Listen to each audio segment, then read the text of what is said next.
basic na troubleshoot din na nangyari, na encounter. So pansinin nyo, ito ay meron tayong 41 volt solar panel volt and 14.32 na battery, pero yung charge niya is 0.03 ampere. Samantalang itong isa 35 yung panel, 13 volts yung battery voltage, and ang charging niya is 40.74, 40 ampere.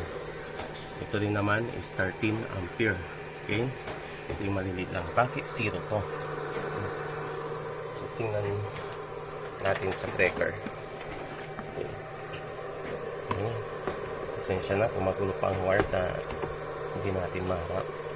Lagay natin sa may DC voltage 50 volt.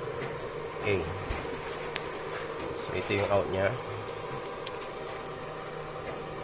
Ito din yung sa solar panel. Sa solar panel meron siyang 40, so nasa around 41. Okay, 41. Dito naman 41 din. Okay. So dito naman sa may battery niya, yung battery meron tayong na-measure na 16 sa taas. Okay, 16. Dito sa baba 14. So doon pa lang is magtaka na kayo, di ba? 14, tapos dito 16. Okay, kasi kung ito magkakonekta, dapat yan, kung ano yung nare-reading nyo dito, same as lang dito. Try natin off yung panel. Okay, so measure tayo ulit dito sa may battery, yung out to ng controller natin. So may na-measure tayo na 12 volts. Okay, 12 volts yun, taas niya. Sa baba yung na-measure natin is 14.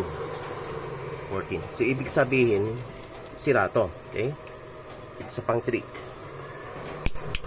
lagay natin sa 10 volts. Okay,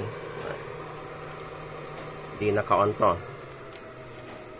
lagay tayo lang ng tester dito. Okay, dapat yan hindi gagalaw yung meter natin. So wala yung right side. Try natin yung left side. Yun.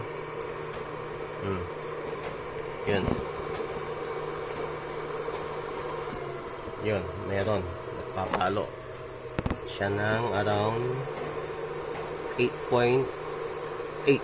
Okay, 8. Nagna 9 volts pa. Okay, 9 volts. So ibig sabihin hindi ito kumokonekta maigi. Kasi kung short to, wala ka dapat ma-measure na voltage dyan. Okay, so palitan natin yon, and siya, napalitan na natin siya. Okay, and try natin mag voltage measure. Okay, so nakalagay pa siya sa 10. Yung sinasabi ko nga na kapag tinaas to is dapat wala tayong ma-measure dito sa in series nya. Okay, or in parallel pala ng switch. Okay, so yun, wala. Sa right side,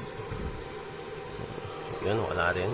Okay, so oops, measure tayo ng voltage. Okay, dito sa baba 14 volts. Okay, sa taas din yun, 14 din. So goods na, at yun na rin,